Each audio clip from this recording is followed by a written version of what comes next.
नमस्कार, मी रेखा रेखास किचन मध्ये तुम्हा सर्वांचं मनापासून स्वागत करतेय।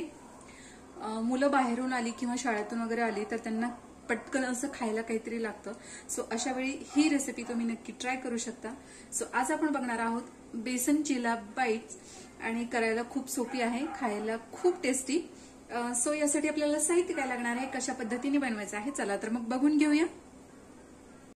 सो यासाठी आपल्याला लागणार आहे एक मोठी वाटी बेसन, बारीक कट केलेला कोबी, शिमला मिरची, कांदा, हिरवी मिरची, कोथिंबीर, टोमॅटो, चवीनुसार मीठ, 1 चमचा जिरे, 1 चमचा हळद आणि थोडीशी शेव।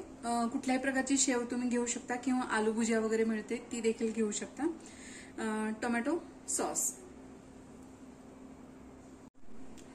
तर सर्वात आधी आपण याचं एक बॅटर तयार करून घेणार आहोत। यामध्येच घालायचे जिरे, चवीनुसार मीठ, हळद, त्याचप्रमाणे थोडीशी कोथिंबीर, टोमॅटो,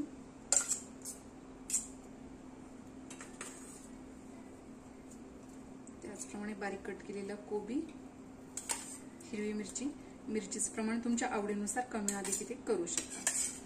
त्याचप्रमाणे शिमला मिरची, थोडासा कांदा मी इथे शिल्लक ठेवणार आहे, तो आपण गार्निशिंग साठी वापरणार आहोत।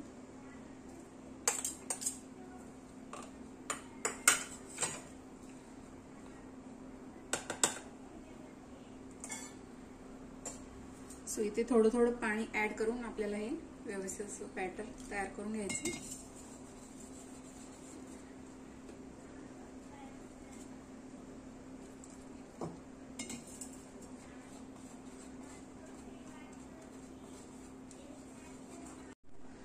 सो अशा पद्धतीने आपण हे बॅटर इथे तयार करून घेतलेलं आहे।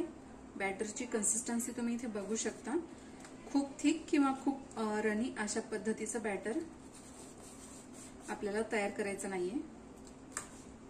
सो मस्त असं बॅटर तयार झालेलं आहे।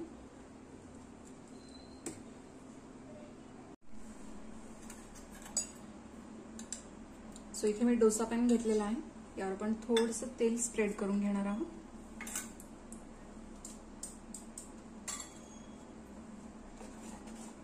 तयार केलेलं बॅटर यामध्ये आपण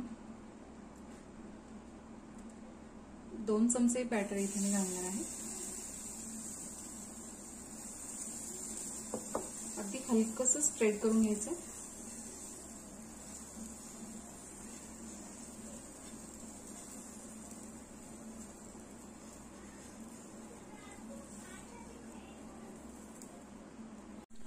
सो हे आपण आता पलटून घेणार आहोत। दोन्ही बाजूनी मस्त असं खमंग भाजून घ्यायचंय।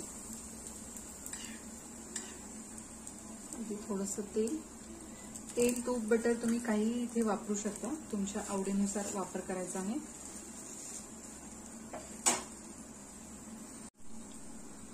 सो दोन्ही बाजूनी मस्त खमंग असं आपण हा भाजून घेतलेला आहे, तुम्ही बघू शकता इथे। तर अशाच पद्धतीने सर्व मी इथे तयार करून घेणार आहे। आपण हा काढून घेणार आहोत। सो बेसन चिला आपला इथे तयार झालेला आहे। इथे मी एका दुसऱ्या प्लेटमध्ये हा काढून घेणार आहे। यावरती आपण अगदी थोडंसं टोमॅटो सॉस किंवा केचप तुम्ही काही इथे घेऊ शकता, लावून घेणार आहे। मस्त असं सगळीकडे लावून घ्यायचं आणि यावर आपण घालणार आहोत अगदी थोडीशी शेव,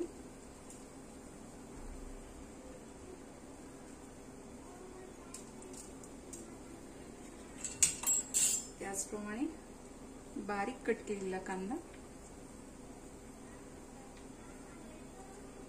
अगदी थोडासा टोमॅटो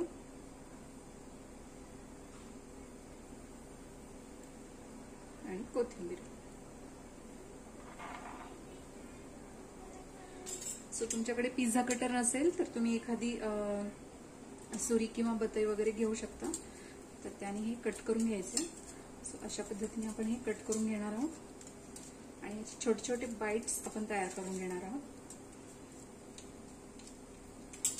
वा, मस्तच तुम्ही बघू शकता, खूप सुंदर दिसायलाही सुंदर दिसतंय, खायलाही तेवढंच टेस्टी लागतं आणि मुलांना खूप आवडतं। सो अशा पद्धतीने तुम्ही नक्की ट्राय करा. व्हिडिओ जर आवडला असेल तर लाईक करा, शेअर करा, सबस्क्राईब करायला विसरू नका. बेल आयकॉनला क्लिक करा जेणेकरून तुम्हाला माझ्या व्हिडिओचे नोटिफिकेशन येत राहील आणि अशाच प्रकारच्या छान छान चमचमीत रेसिपीज तुम्हाला बघता येतील. प्रेमाने बनवा, प्रेमाने खाऊ घाला. धन्यवाद.